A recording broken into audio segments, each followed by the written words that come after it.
Hi, it's Bonnie from Three Birds Renovations and I'm standing in my finished property. I have lots of windows here, so window coverings were really important to me. Let me show you what I chose and why. In my main lounge room where my family will spend most of the time, I have these huge bifold doors. So I wanted the window coverings to just have some softness, feel a little bit whimsy, very similar to a sheer with the practicality of a blind.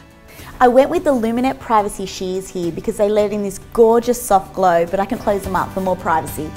They're the ideal solution over doors because you get that completely clear view outside.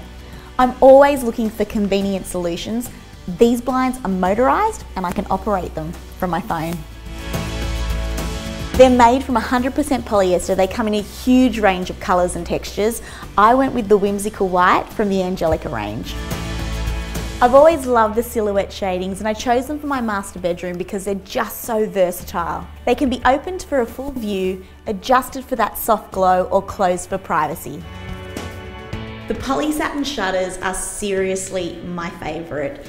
They are extremely durable, they're not timber, so they're perfect in wet spaces and they're never going to date.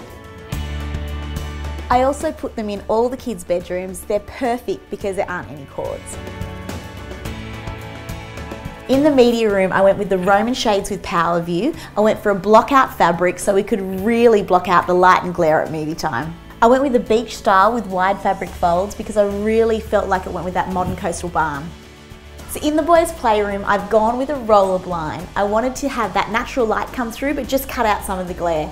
And for convenience, these are also motorised.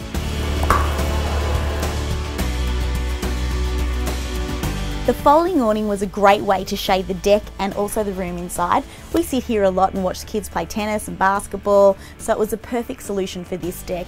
It comes in a really huge range of colours and different fabrics, and I went for the black and white stripe because it had that kind of cottage coastal look.